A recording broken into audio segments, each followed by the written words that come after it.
Sorry, I just got back from Chili's. My book was a little messed up. Oh, no worries. Where were you in Chile? Oh no, Chili's, the restaurant. No, not Oh, Chili. Chile. Oh, I thought you went to Chile. I'm like, oh, Oh okay, I no, went to no. there. This was at the bottom of a margarita. That's where I was at.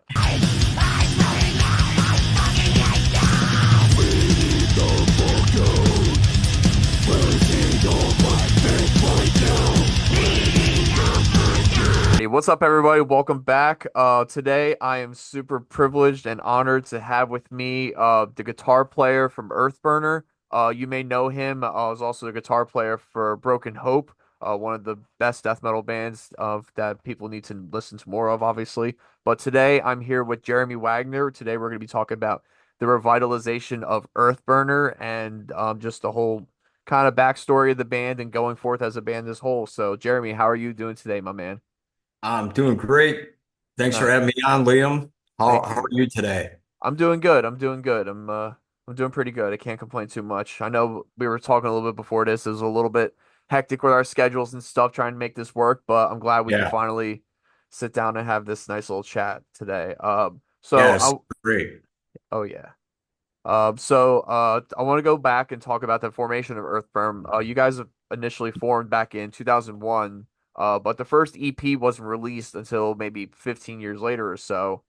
Tell us about the origins of the band at this time, when you first formed the band, and I know at the time you were taking a break from Broken Hope originally. Yep, that's right. So in going traveling through the Wayback Machine to 1999 when our fifth Broken Hope album came out, Grotesque Blessings. Um, when that album came out, um, things were a bit tumultuous in Broken Hope. Our original singer, Joe, he's on that album, but right after we recorded and we're getting ready to go on tour, he left the band. He didn't want to tour anymore. And we also uh, had lost our original drummer, Ryan Stanek. Our bass player, Sean, was gone. So it was like really the on the album it was Joe, our longtime old guitar player Brian Griffin, and me. And then we had guest bass players play the bass parts on that album, and we had a studio drummer basically. So when it came time to tour, um, then with Joe leaving, it was like all these hired hands and Brian Griffin and me. So we went out, we toured for that album in North America and Europe, and during that time. Um, I was like just not feeling it with Broken Hope. I wasn't really happy because I was, doing Broken Hope since a teenager, formed it with Joe and Ryan, and I had this feeling like uh maybe I sound old-fashioned, but I really believe in like chemistry and having a solid lineup and having a real, band of brothers, if you will. So um during that touring cycle, I had already had this fantasy of doing a grindcore band, outside of Broken Hope. And I'm talking about like one album I worship, and I keep telling everyone in interviews, and I've been saying it for decades. I make no bones about it. Terrorizer's World Downfall album is like one of my favorite albums of all time. To me, it's the ultimate grindcore album. And I love grindcore in general. I love, old Napalm Death. I love Repulsion and uh even early Carcass, on and on. And I just was really inspired and influenced by those bands. And some of that, carried on into Broken Hope too with my songwriting, with blasting and whatnot. But when it came down to wanting to do a real grindcore band, I I knew the formula I wanted to have already. And I'd written these songs outside of Broken Hope at the time that were just complete extreme blasting and then coming in with a really heavy riff and then the song is over. It's like short attention span material, real easy formula. Tuned down lower than Broken Hope 2. We tuned the D standard in Broken Hope, and Earthburner tunes to B, that kind of stuff.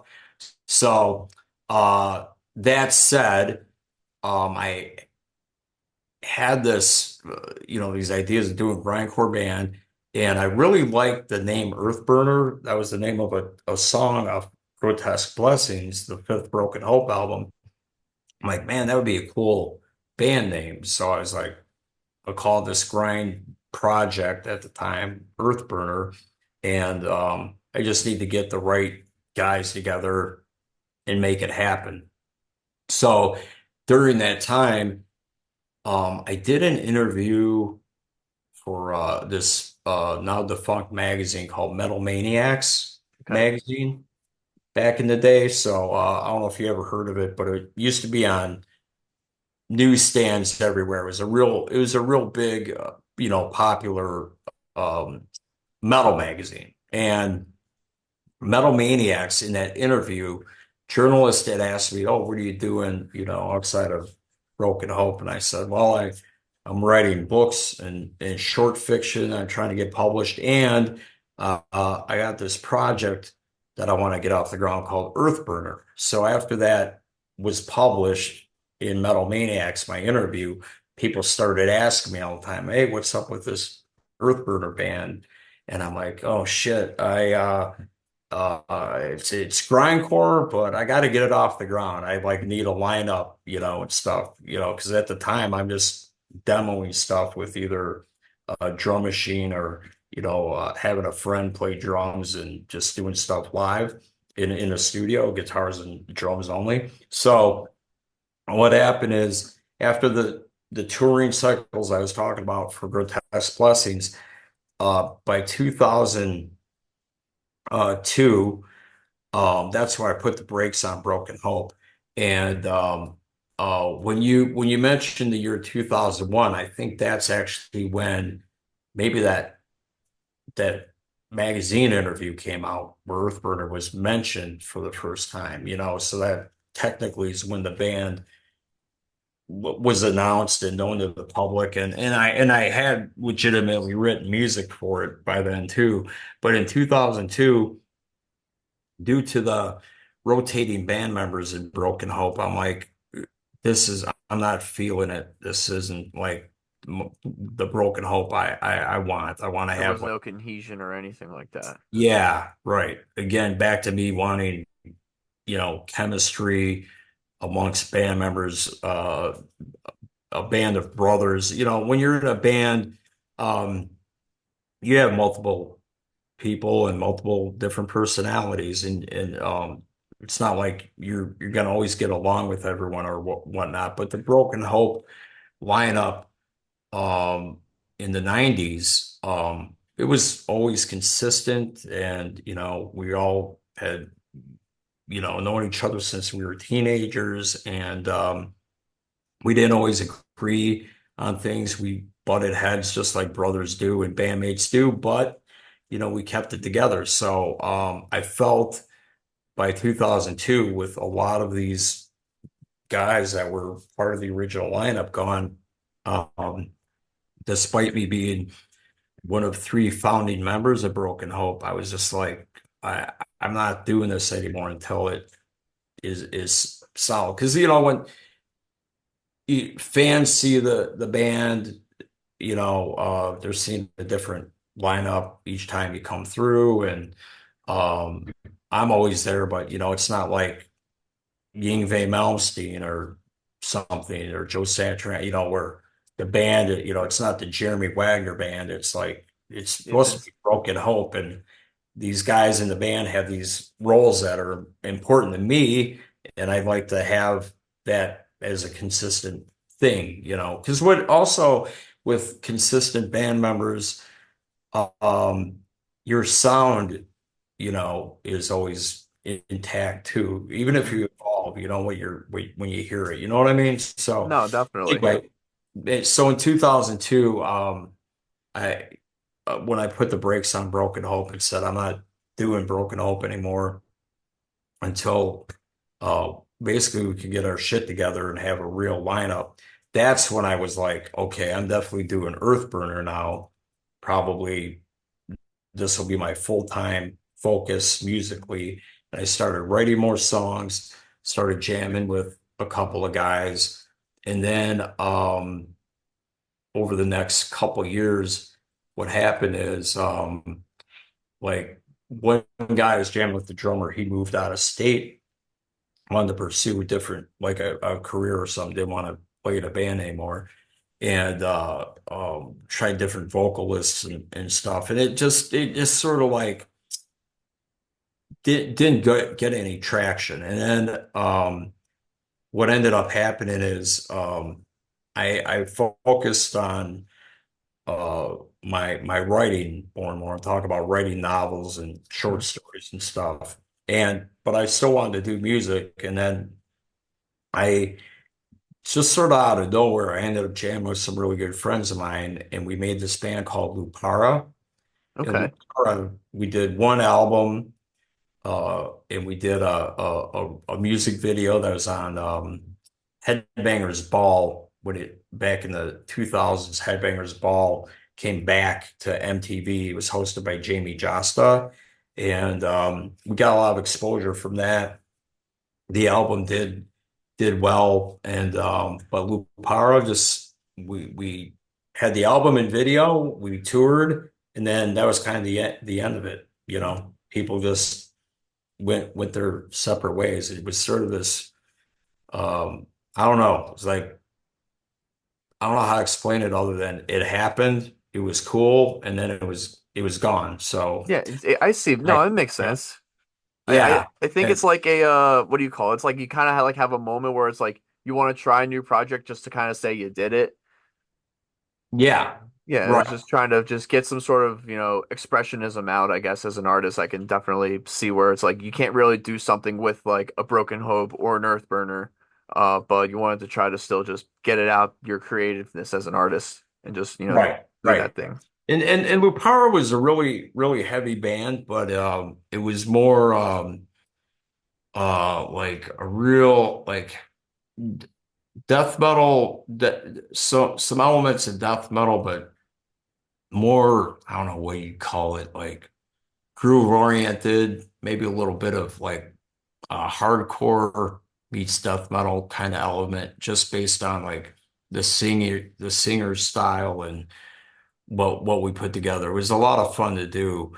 And but but that said, once Luparo was done, right around I'd say 2008, 2009, um, a couple of things were happening. Then we started talking, we being the original like Broken Hope 90s band members were Hmm. reconnecting, and we had talked about coming back with the original lineup. And because I found out that when you're in a band like Broken Hope and you put out 5 albums and then you go away for a while, all these people around the world start writing you and more and more, and promoters hit you up like, will you bring Broken Hope back? Is Broken Hope going to come back and do anything? And I really wanted Broken Hope to come back, and part of me wanted that, solid lineup. What better way to bring Broken Hope back than to really have the original band members and stuff? So we were talking about it, the old lineup, and right around that time, those couple of years leading up to 2010, um, I also, as a writer focusing on writing, I started getting published. So I published a short story in an anthology through St. Martin's Press, and then that story put me on the map in a big way as a writer. And I had a publisher ask, "Hey, that read my story and thought it was really good. Like, do you have a novel written?" And I actually had my second novel that I'd ever written. My first novel was what it was. It was like I always tell people it's like a band's demo tape. I thought it was really great, but It wasn't that great. I had a lot to learn about writing and the craft and work harder. So at the time, when I was asked if I had a novel, I did have this book called The Armageddon Chord, and I ended up getting a book deal for that.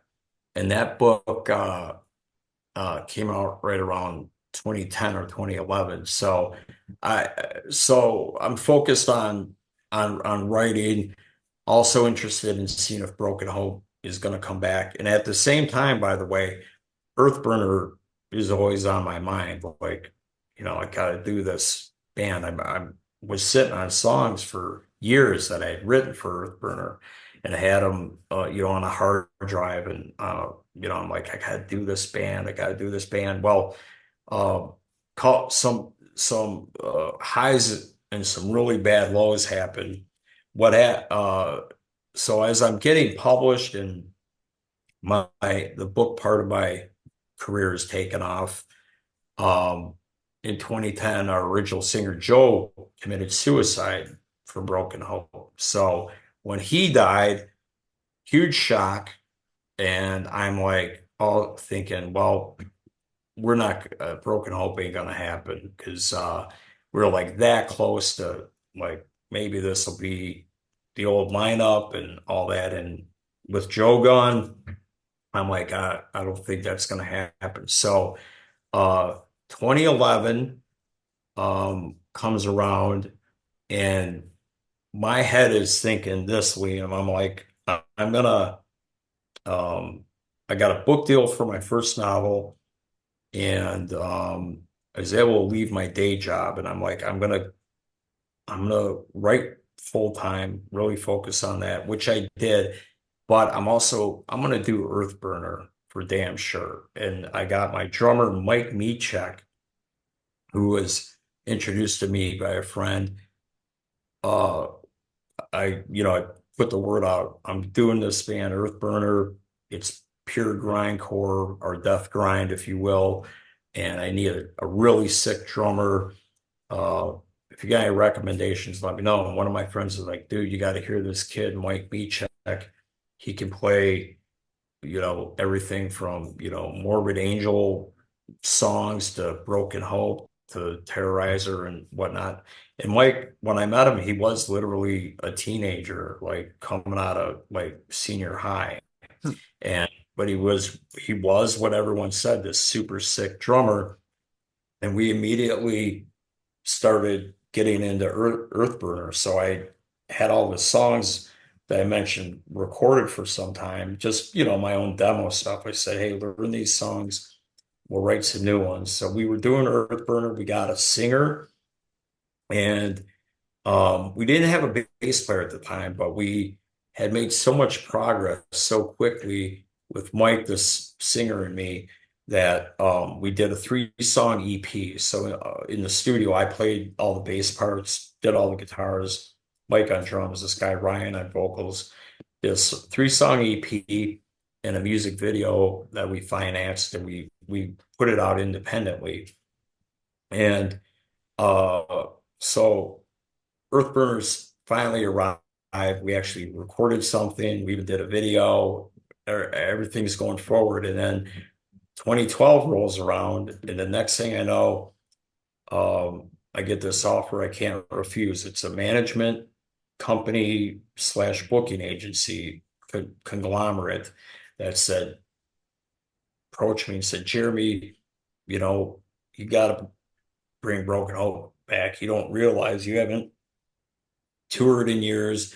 You may not be aware, but there's this demand for Broken Hope. You guys have been gone for 10 years, and we've got promoters around the world who wants you. The fans want you guys, blah, blah, blah. And I was like, I said, well, Joe's gone, and those are some big shoes to fill. I've already had, revolving doors of members back when I put the brakes on in 2002.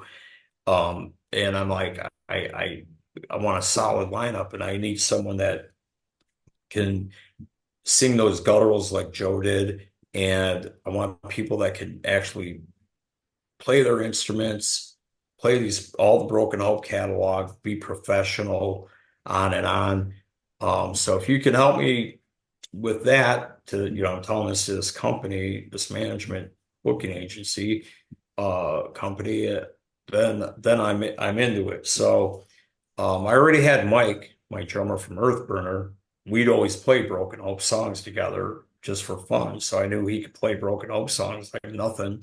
Um, and then in quick order, our old bass player Sean, who was on a couple Broken Hope albums in the 90s, he came back. And then we ended up finding Damian Lesky from Gorgasm, and he came by. We jammed some songs, and it was like, wow, holy cow, this guy really fits the bill, with the gutturals and even his presence and certain things reminded me of Joe. And I'm like, that Damien's perfect. And from there, we we we rehearsed and rehearsed, and it got to a point quickly where it was like, this is the lineup. And so that management booking agency company, we signed with them, and the next thing I know, in 2012, Broken Hope announces we're back, and we were quickly on tour. And our first tour we did as our return was direct support to Obituary on a tour called Carnival of Death, which was a Nice. big North American tour. And then we played festivals in Europe, and we did Maryland Death Fest for the first time. And and then also during that time in 2012, we signed to Century Media Records. And then 2013, we had a new album, Moment of Disease. And really from 2012 till now, I mean, I haven't looked back. And what's crazy when I say that out loud, it's like we were on hiatus for 10 years, and we've now been back for 12. It's like time just flies. It's really, really crazy when I think about it. But anyway, that said, relevant to Earthburner, because of Broken Hope, going almost into this for a while, like this full-time mode, just relentlessly touring and doing albums. We did 2 studio albums in the last 12 years, one live album, uh, and like a few like um, live concert DVDs and stuff. And um, in these last few years since Mutilated and Assimilated, our last album came out, um, between tours we did up till say 2020, so 2017 to 2020, we were still actively busy. And then once COVID came around, everybody's life slowed down. And after COVID, a lot of dynamics in Broken Hope had changed. Band members had kids, got married, and we started cherry picking, choosing our own battles. We're like, Hmm. well, we're not going to extensively tour anymore. We've been doing that for, the 12 years now. last 12 years or 10 years, yeah, and stuff. And we were like, we'll do festivals. We would tour if it was the right tour, and it wasn't like 8 weeks of our life straight touring. So we just been picking and choosing stuff. So as that's kind of like getting, I don't know what you call it. Some people call it legacy mode. We're in this where we got our catalog. We've been around a long time, and we have the luxury of just, it's not like we tour to make a living or survive. So when we do shows or whatever, we want to do stuff that's meaningful and special, like Maryland Death Fest, for example, and stuff. So anyway, to that end, because Broken Hope sort of slowed down to a certain extent, I'm like, I really have time to do Earthburner and really focus on it. It was always right here, always on the surface of my brain and my thoughts. And what was cool about Earthburner is I already had Mike, again, my drummer, my original, at Earthburner started with Mike in 2011. he joined Broken Hope with me, and it was like we'd always talk about Earthburner. So the last year we were like, we got to do an Earthburner album. Mhm. By this time, my stepson Tyler, he was in a grindcore band that he's still in called Glory Hole Guillotine, and he was always a really sick bass player, has a passion for death metal and grindcore. And when Mike and I were talking about doing Earthburner last year, early last year, uh, we're like, hey, we should ask Tyler if he wants to be an Earthburner. So we did, and it automatically he's like, oh, hell yeah, I want to be an Earthburner on bass. That would be great. So we're like, okay, we just need a singer. And it was more like, as we went, I was just talking and talking about it. Nothing, nothing set in stone. And then along comes Devin Swank from Sanguisugabog, who has been longtime friends with Tyler. I met Devin some years back through Tyler.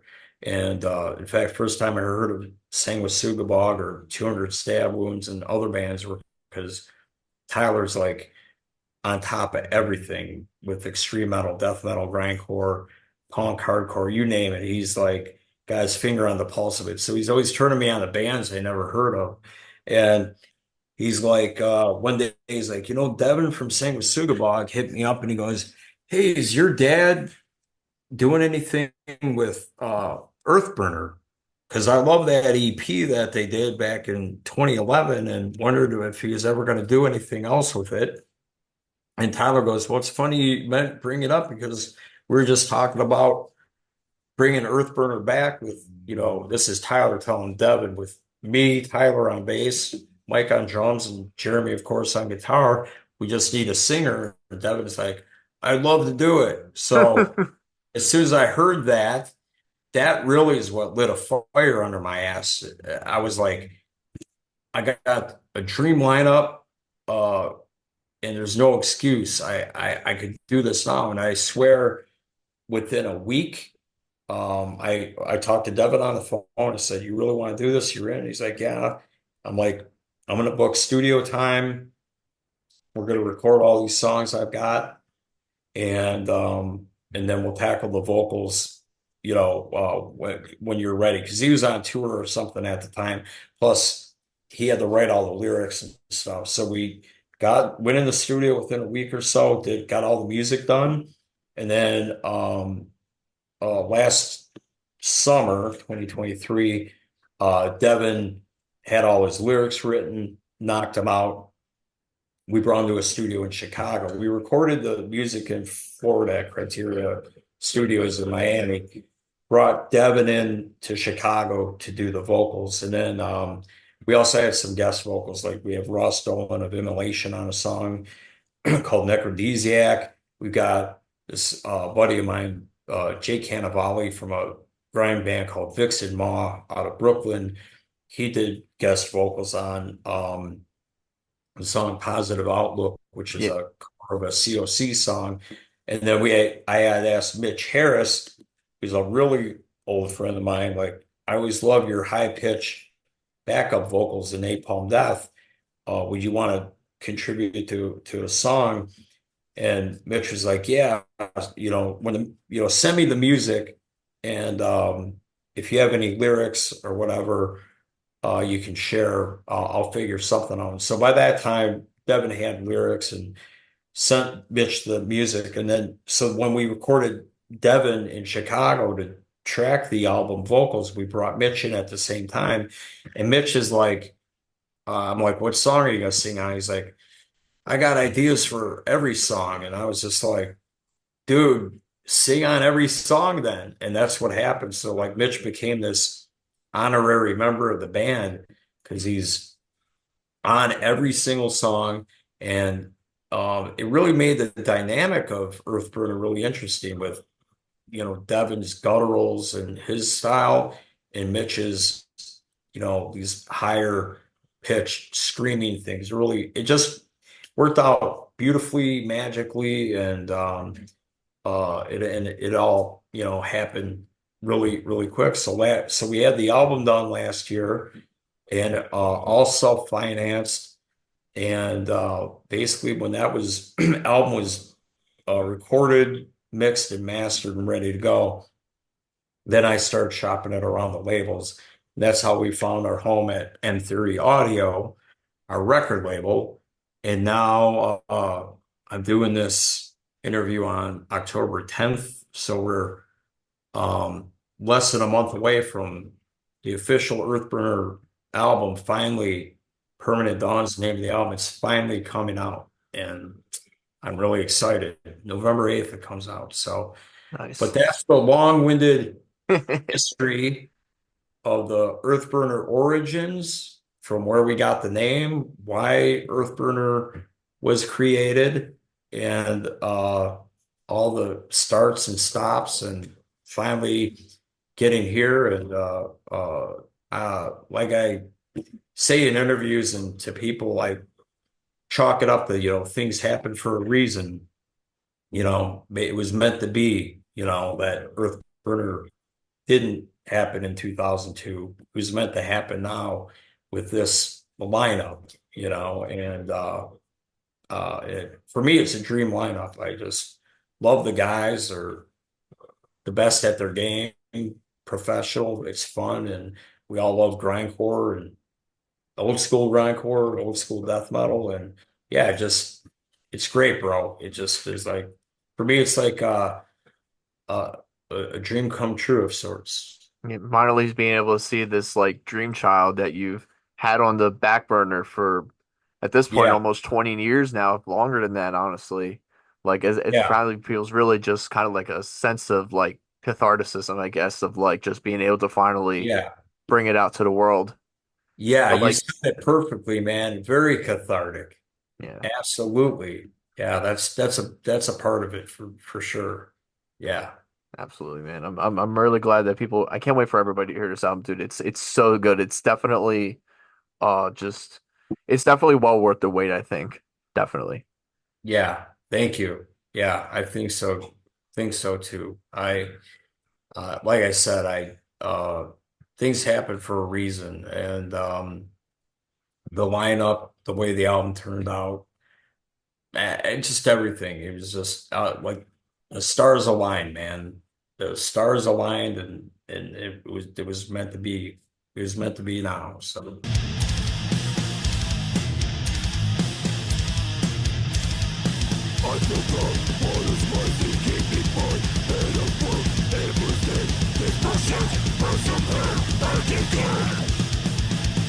One of my favorite things about this album is that there are two different versions of the album of Permanent Dawn coming out November 8th via M Theory Audio. Had to get that yeah, plug in there. yeah. There's the analog and digital log versions of the well, what was the process going into recording two versions of the same album?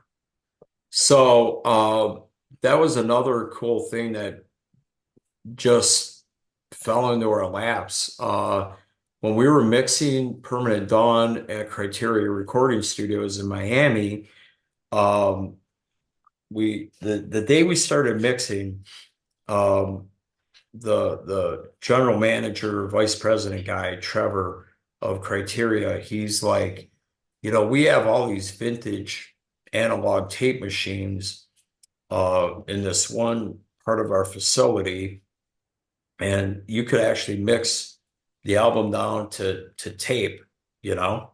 So I'm like, you mean you're talking like reel to reel tape? They still make it? I couldn't believe that they still had tape out there. I mean, I remember recording on 2-inch tape back in the day for Broken Hope, but I didn't know people, were still made tape, like when vinyl came back, it's like, wow, there's actually a vinyl pressing plant. Like I thought that stuff. Today. Yeah. And now there's so much demand, they need so many vinyl plants for all the vinyl demand. But he's like, yeah, there's companies that make tape, and we have the actual original machines, so we could bring one in. So when you mix down digitally in Pro Tools, you can also mix down the analog tape and have a total old school analog version. I'm like, oh shit, I'm not going to squander this opportunity. Let's do it. So that's what we did. We mixed down to digital, of course, in Pro Tools, and we mixed down to analog. And something I want to show you, I just got these the other day, and we're talking about vinyl. Like I'm joking, like I remember when vinyl was a dead format. Well, they brought cassette tapes back now. So I just got Oh, nice. Earthburner cassettes, and what's cool about what we did with what so when we did the digital and analog version of the album because we had the opportunity. um I remember back in the day, when I got Slayer's Rain and Blood album when it came out. The album is under 30 minutes long, which meant um they could put the entire album on one side of the tape, Hmm. and not the whole album on the other side. Side A and B were the whole album, right? Yeah. So when we did the mix down the analog, I knew our album was under 30 minutes long, and a light bulb went off in my head, and I'm like, you know what? I'm going to borrow that idea that Slayer had on Rain and Blood back when I was a teenager, and we're going to put the whole album on side A and side B. Same with the vinyl as well. Okay. But because we have two different versions, Permanent Dawn, the album title, Permanent Dawn, side A will be the digital side. So we call that side Digital Dawn. Okay. Side B of Permanent Dawn, we call Analog. Knocked on. I like that. So Nice.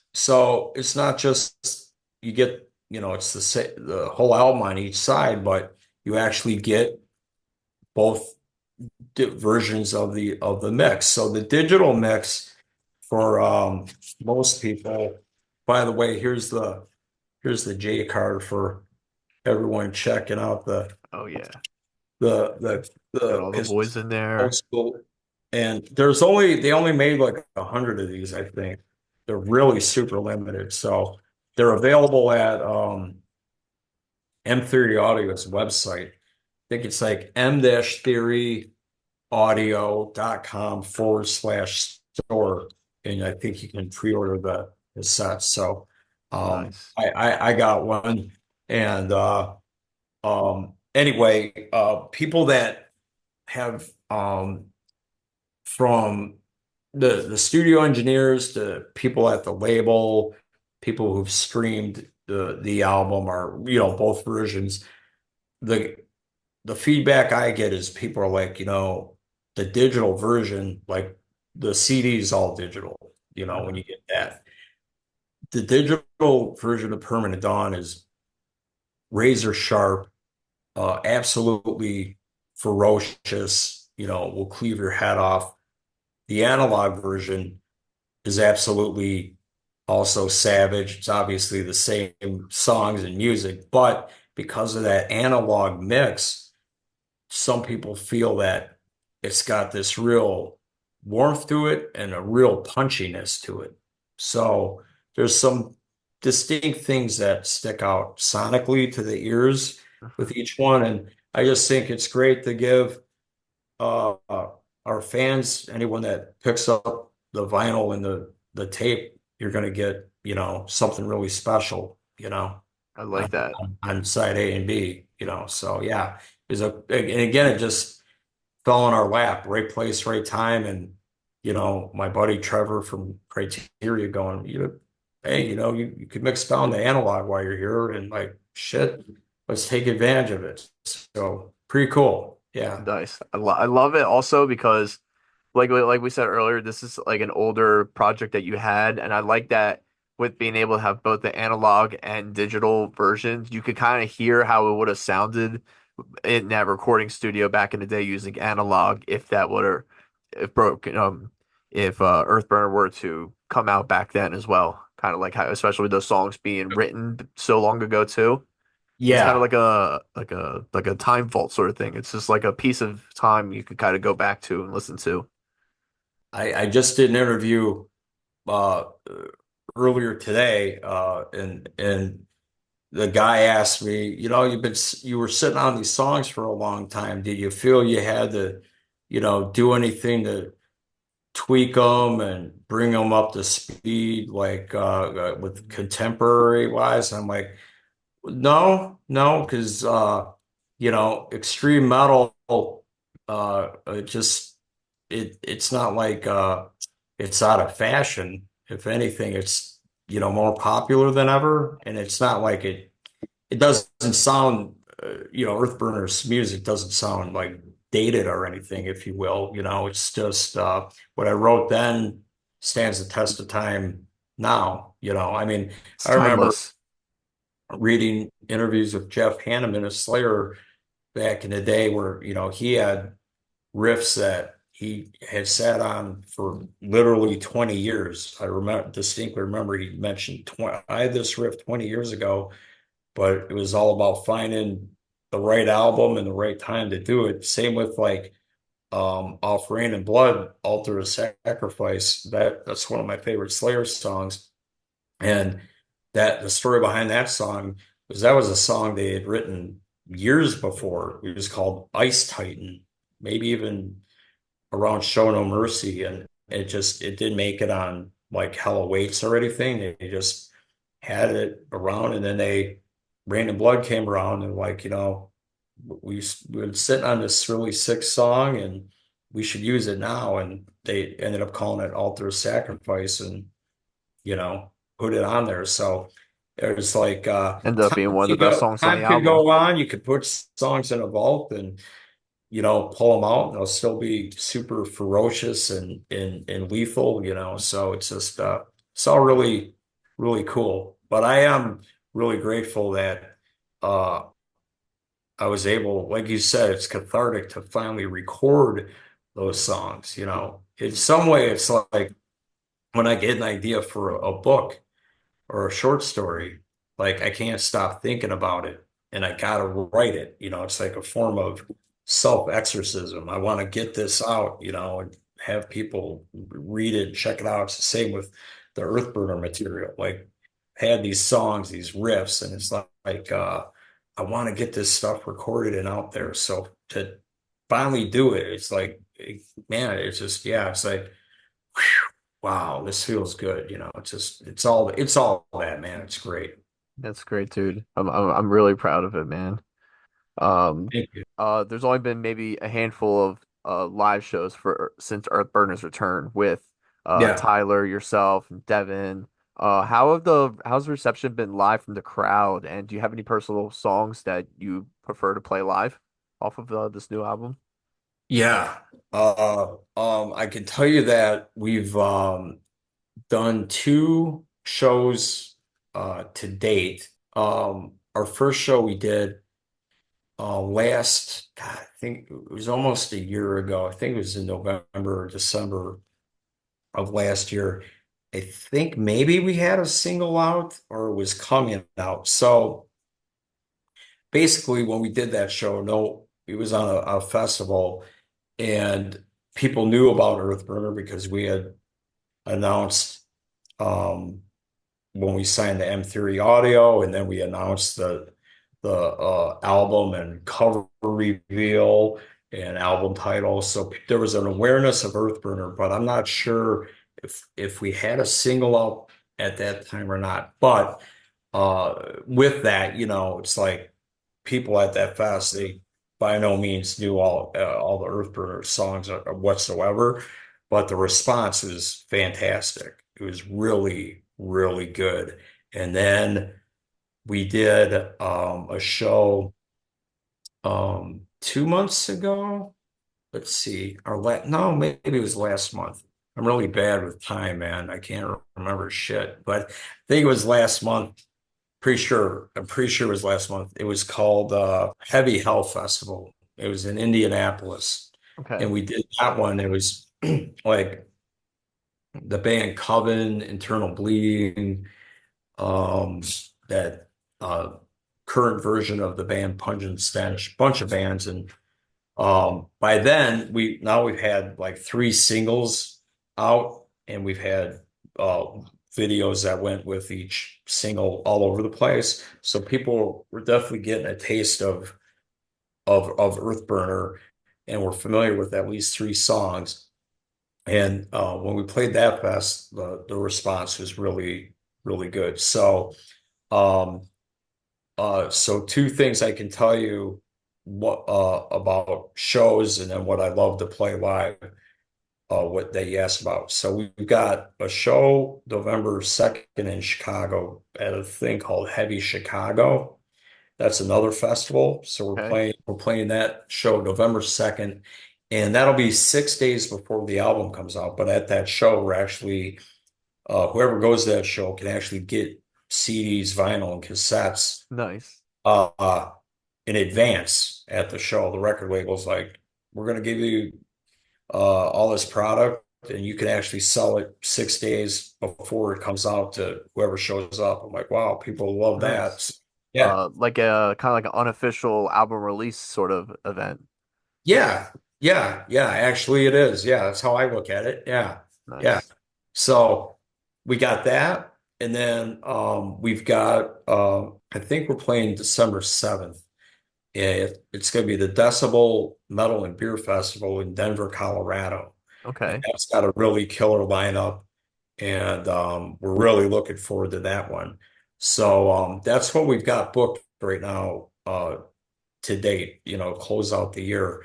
And then as far as like favorite songs to play, there's like when we play the whole album live. And um I love this entire album. So for me, it's really fun to play. But for me personally, I gotta say the song that I love playing the most, it's one of my favorite songs, is Slaves to the Screen. And that song is the last track on the album. Technically, the last track is the Corrosion and Conformity cover, Yeah. Positive Off, but But the the actual actual Earthburner song. Earthburner track is Slaves to the Screen.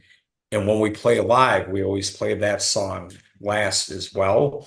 And I'm always like, oh, we saved the best for last, at least as far as I'm concerned. Like, I can't wait to get to the end of the set to play that song, because I just love everything about that song. That song, man, just I don't know, just again, it's my personal take. You could ask Tyler, Mike, or Devin, what's your favorite song to play live or whatever. They might give you a different answer, but for me, Slaves to the Screen is my favorite song to play live, and I it's maybe my favorite song on the album. But again, it's like you have 10 children, you know, you don't want to choose favorites, if you're a parent sometimes. Like, I love you all, so that's how I am about Earthburner's music, but that Slaves to the Screen, man, that's the one that really is special to me. Yeah. Absolutely. It's a killer song, and I like going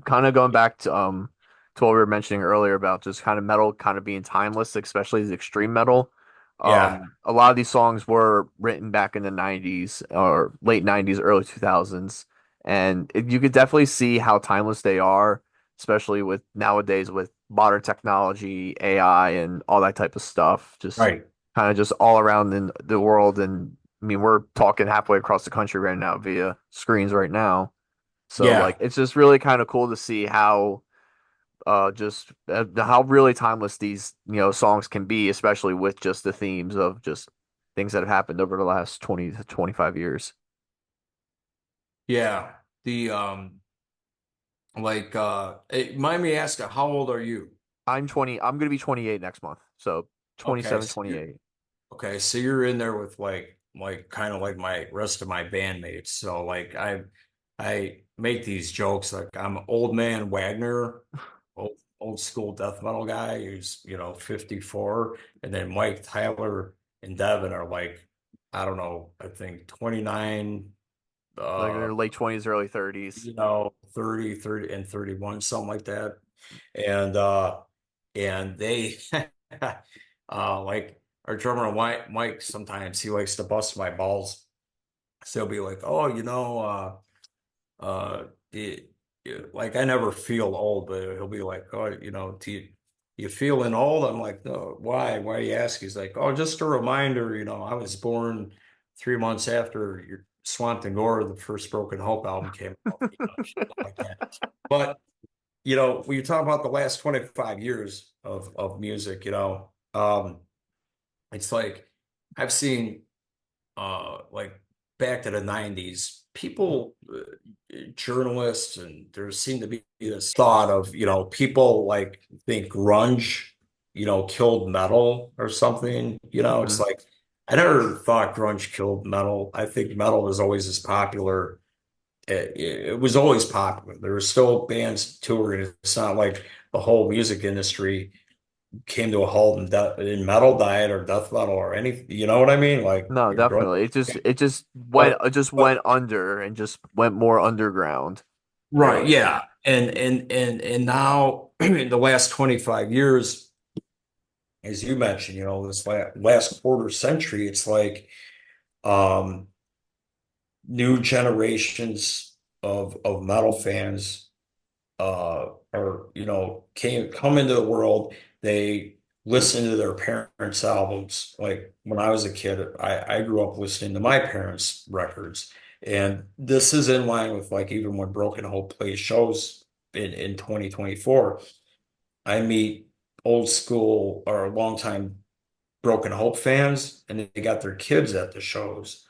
So the parents were like, "Oh, I remember seeing you at this show on tour in 1994 or 95." And then their kids are like, "Yeah, we grew up listening to Broken Hope and all these other death metal bands." So that's really cool. And part of that generational thing is um it's like music bands genres don't die or go away. I mean, I see kids in junior high that wear Led Zeppelin and Sabbath shirts, right? Those bands still mean something. So it's a combination of in talking about death metal, extreme metal, grindcore, that music almost because of a generational thing and kids constantly get turned on to extreme metal. It's like almost like at least in my observation and time on this planet, I've never seen death metal and grind so popular as it is now. Back in 1991, some would say, wow, death metal was at its peak then, and then it died down. But there was like this huge resurgence in love for death metal and grindcore, and um, also to that end with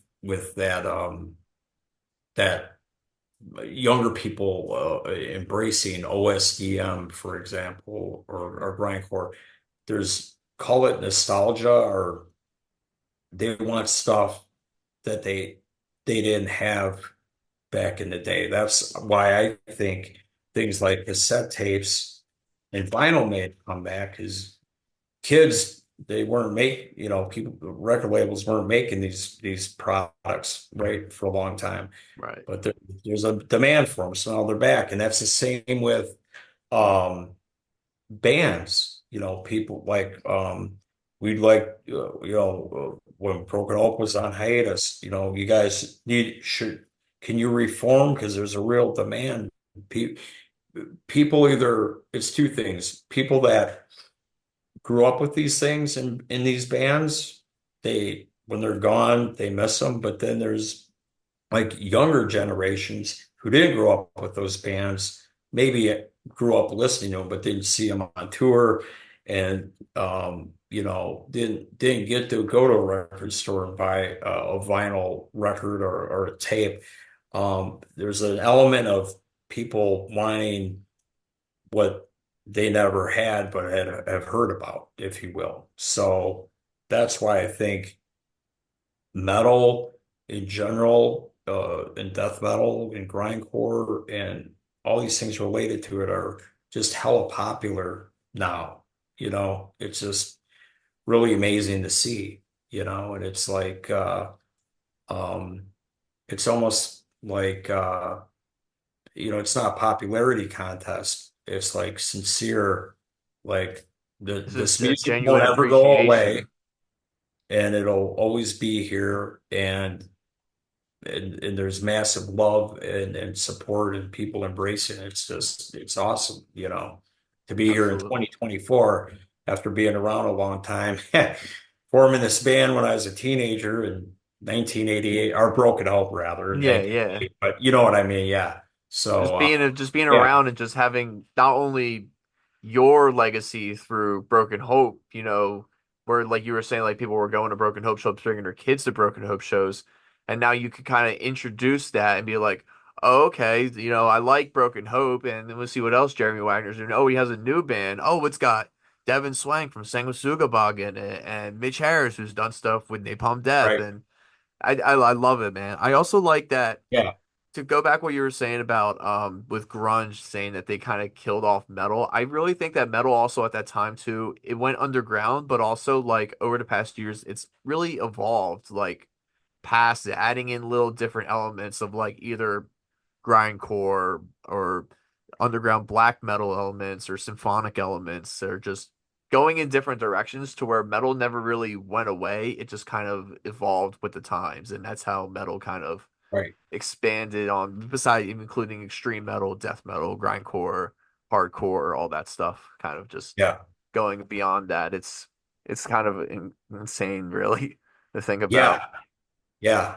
Since the, Broken Hope in the, if look at 90s era death metal, things went on to um, more branches in metal went out. You had deathcore bands and new metal bands, and then, technical, super technical, over the top, like bands, I guess, had death metal elements, but, super tech. I don't know what tag, people got tags for everything, but to your point, it's just, it's flourished and branched out in all these other different ways, but for me, I'm just all about, you know, if I hear a great riff, that's all that matters to me. I don't care what What's the what little genre it is. annotations you want to put under it? Yeah, yeah, exactly. Yeah. Nice. Closing out, so I also actually wanted to point this out. So one of the three songs from that original EP, Uncreation, was recorded for Permanent Dawn. What was the decision to resurrect this song and give it new life onto this album? Um, just thought that the actual the song title was cool and sort of like the lyrics had changed, but the message was still um there, which was like we with Earthburner, like lyrically, we don't get, either too political or too religious, where like more most of the lyrics are reality based, but they're more observations of what's going on in the world. Like Slaves This Screen is about, being addicted to your smartphone and apps, and that's your, what you worship, and you're a slave to media or whatever, and Uncreation is really about um, you know, again, I just like to I like to underscore that we don't write about religion or politics. We don't. I always felt like that polarizes people, so it's more of an Hmm. observation. But people that are like, um, and Devin wrote the lyrics, and basically what the lyrics convey, and carrying that over from 2011, that same theme, if you will, and the same song title is that, like, it's like, um, was it God? The world we live in wasn't created by a God or a deity of any means. It was, humans created the world we live in, and the observation in 2024 is that we are really doing a great job at uncreating this world. You know what I mean? With Hmm. without getting on a soapbox between, war and the way we treat the environment and all that stuff collectively. We are, you know, uncreating the world. I think the line is we will uncreate the world, destroy it piece by piece. That's kind of just an observation of like what's going on. So thought that was powerful back then and powerful now. So, and that was actually Devin wanted to do that. Nice. He had a blank slate to work with, but for whatever reason, he wanted to carry that over. He really liked that idea, and because he loved that EP, that's why he's here in the band too. Thankfully, he heard it and was like, what's Earthburner doing? Because I want to do something. So yeah, Nice. but that's the story behind that sticking with us, the I song like it, title. man. It's kind of like bringing a Yeah, piece with you into the new future with this album. yeah, exactly. Well Nice. said. Yeah, yeah, you get it. Oh yeah. Speaking of the future, I know you have a couple shows coming up. You have November 2nd out in Chicago, and then you have Decibel Metal and Beer out in Boulder, Colorado, I want to say, or Denver, Colorado? Denver. Yep, Denver, Denver. okay. Yep. So what can we expect from Earthburner going into 2025? So 2025, um, since Earthburner is like what I'm really focusing on now, and Mike as well.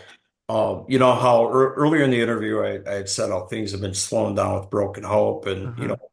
again we don't with Broken Hope. It's a combination of people have lives, kids, and careers, and we don't make a living on touring, but with Earthburner, it's like I'm for me, it's like I'm 21 again. It's like a brand new extreme metal band, with our first album out. And again, like I jokingly said, old man Wagner with, the three younger, you know, death metal grind loving kids. We're all excited together about this album, and everyone's motivated to support it and do what it takes. So what I'm hoping for 2025 is that we're able to do some actual touring, get on some good tour packages throughout North America, Europe, the rest of the world, and or at least do more festival appearances and really uh, do what we can to support the album and really have more of a presence out there, through live shows and touring and everything. With Devin's the one guy in the band who was sang with Sugabog. Those guys tour relentlessly. They are always busy. But I think if I remember right, Devin's got about half the year off next year. So he's taking a break. Sang with Sugabog will probably work on a new album or something. So we're trying to take advantage of that half a year, a chunk of time Devin's not doing anything to get on some tours and whatnot. So those are our ambitions and dreams for 2025 is to have the band out there touring and hitting every nook and cranny we can on the planet. And Nice. also, we are actually already started writing the second Earthburner album too. Really nice. So there's a chance that could be actually recorded in 2025 and come out. So yes, pedal to the metal here, man. I love I it, got the man. first album flushed out of my system. So now I'm ready to go into the second one. So we've already written a few new songs. So just the goal is to Keep it keep going going. forward. That's the other thing too, since I have you, is like what Earthburner originally back in the day when I mentioned that Metal Maniacs magazine stuff, that was like thought of as a side project. But Hmm. Earthburner, where we're at now, is definitely a serious full-time band, despite Devin and me even with Broken Hope, people in Earthburner being in other bands, Earthburner is definitely a priority, here to stay, and we love doing it. So we just want to keep putting out albums and make it a long time band, and just keep doing it. So that's both the short term and long term goals right now for Earthburner that I can tell you. Hell yeah, man. I Yeah. like that you point out too that like people always thought of like, anytime anybody announces, a new project, it's going to be like seen as, lesser or automatically sort of like diluted, I guess, in a sense. But I'm glad to hear that, that you're making Earthburner, a standalone thing, a top priority, just to kind of, just put out just really good death metal and grindcore. Yeah. Yeah. That's the goal at the end of the day. And I love that it's also kind of giving you that sort of like that new juice, I guess you kind of needed a new spark and creativity with Yeah, this. it really has. Like I said, when Devin called Tyler and asked about Earthburner, we just coincidentally been talking about bringing Earthburner back and needed a singer. When I said that Devin lit a fire under my ass, he really did. That's when I knew, like, I got no excuse not to do it now. I got the best lineup I could ever hope for, and I didn't waste any time. That's why, again, studio time was booked immediately. Bam, we went in, knocked it out, and yeah, I really do. I feel like I'm 20 years old, going on 21 with Swamped and Gore, our first album coming out. It's that same feeling. I'm very excited, motivated. I'm not, some jaded metal guy who's been around for decades. I'm like really enthusiastic and happy, and I love this music, no matter what I've done in life with whether it be successes and time or whatever. I always have one foot in the underground. Always. I always have one foot in the underground. And that foot in the underground is part of not forgetting where I came from, back when there was a real tape trading underground and people writing letters to each other and broken up demo tapes going out. There's still an underground that reminds me of where I came from, and that one thing that's legitimately honest and pure and true is my love and passion for death metal and grindcore, and that's why I still do it. I love this music, and I just will always write this music, and I'll still always love listening to the death metal bands and grindcore bands. That's woven into the fabric of my soul and my heart. And that's what I still do. So just listen to the Earthburner Permanent Dawn album. I wrote all the music on it, man. And, that's me never stopping and loving this style of music, So, No, yeah. absolutely, dude. I'm so happy to hear that, Proof's dude. in your ears. Yeah, definitely. I just said, the backup voice said. Yeah. Always, man. No, dude, I'm really excited for everybody to hear this new album. It's definitely raw, it's visceral, and it has definitely just a really cool, like it has a really good punch to it. Definitely just really showing that you have so many more riffs to come out of. I know you mentioned that you're going to be coming out with already writing for the second album that's possibly come out sometime in the distant future, but. Nah, dude, I'm super stoked for this new album, man. I can't wait to hear these songs live. I got my fingers crossed for a Philly date as always. Yep. Um, Hope we make it there, bro, so you can see us. That'd be fucking awesome. absolutely, dude. Absolutely. Jeremy, thank you so much for taking this time for me right now, to talk about Earthburner and give us a little history lesson and just with everything with your new album, dude. I'm really excited for it. I'm really proud for you guys.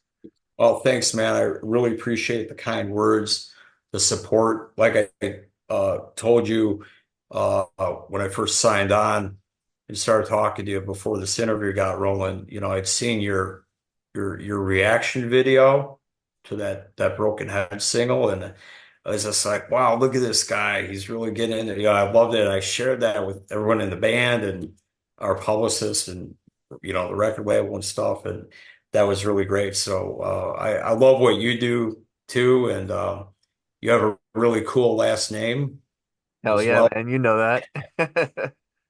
Do you Wagner, do you yeah. by any chance know where your side of the Wagner family, I guess, came from initially, by any chance? I've done there's three big DNA like ancestry companies that Uh, I've done, and I continue to subscribe to see how my DNA story plays out because it keeps changing. They keep finding new stuff, yeah, like yeah. Ancestry, 23andMe, and then that Nat Geo Genome Project's another one. So I've got all three of those, and it looks like um, definitely like Eastern Europe for sure, and then there's some like when I was raised, I was because of my last name, like my grandpa Wagner and stuff was always like, "Oh, you're mostly German, blah blah blah." But I have mostly Irish. I'm Okay. probably quarter Irish because that's from my mom's side.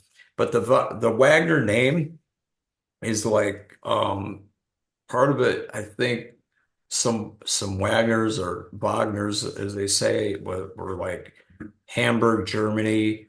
But then there's all this other. It's like Germanic, Germania, like back in the day, Eastern Europe, and then even like kind of like a real mud. I mean, there's also British and Irish and French. And then recently there was like a little tiny thing that was never on my ancestry reports, and any of these things popped up all at the same time, where there's like a hair of like Finnish and stuff. Okay. It's really, really, really, really wild. But yeah, mostly Central Eastern European roots. How about you? Do you know? I know as far as my dad was born in Scotland. He moved to the States here when he was three with my mum and grandfather. My grandfather, he said mostly sort of thing, German, Irish. But I know I'm 25 German and 25 Scottish because my Okay. mum is 100% Scottish. But I think there is some Polish in there, some Dutch, Yeah. and a little bit of like fuck, what was it? Like not East, South, Austrian. Somebody, I think I saw like a Huh? 0.25 or something like that. Because they always put in like the random like 0.25s and stuff like that. Right. But like I know it's predominantly Irish, German, Scottish, English, Dutch, and Polish. Oh, I definitely have Dutch for sure. Yeah. There's Nice. a family on my maternal grandmother's side. They were definitely Dutch, Van Meter. So there's definitely German, Dutch, Irish, and then again, then there you start getting a little bit of even when I say Eastern European, like there's a little bit of Russian, and then yeah, French, British. It's Yeah, it's it's just a really European mud all crazy. around. Just yeah, it just goes down like this to like a V when you're looking at the graph to see what, countries. But yeah, very similar though. Very similar. Nice. Yeah. Nice. But Might be nonetheless, my cousin. like 15th cousin in line. Yeah. No, I always like asking anybody that's a Wagner just kind of like where their roots are usually, I guess if they Yeah, know me off the too. chance of their heads. It's always fun with me. Yeah. Yeah, I But always like asking people where they're from. Same thing. Yeah. hell yeah, It's dude. awesome. Cool. Hell yeah, man. All right. Well, I'm gonna let you go. Jeremy, thank you again so much for your time here. Everybody here that's watching on YouTube or wherever, make sure you go and buy Permanent Dawn coming out November 8th on M Theory Audio. If you're able to go see them live, go to Chicago November 2nd and Denver, Colorado, December 7th, I believe. Yep. So you guys can go see them live. Stay tuned for more tour dates in the future, to be honest, question mark. And yeah, go support underground death metal and just keep doing that. And thank you guys for watching. This has been the Blyzzrd interviews with Jeremy Wagner from Earthburner. And go just keep listening to good death metal. And I'll see you guys later. Take care, everyone. Hail the Blyzzrd! Hey guys, real quick, I just wanted to give a big shout out again to Jeremy Wagner for taking the time with this interview on his latest record with Earthburner, their new album, Permanent Dawn, coming out November 8th via M Theory Audio. So go pick it up, go pre-order your vinyl, go pre-order the cassette.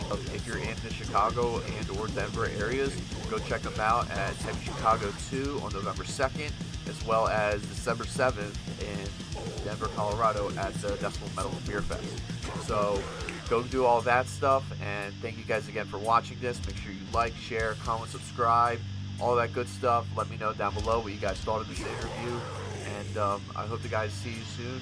Take care, everyone, and enjoy the rest of your day. Bye-bye.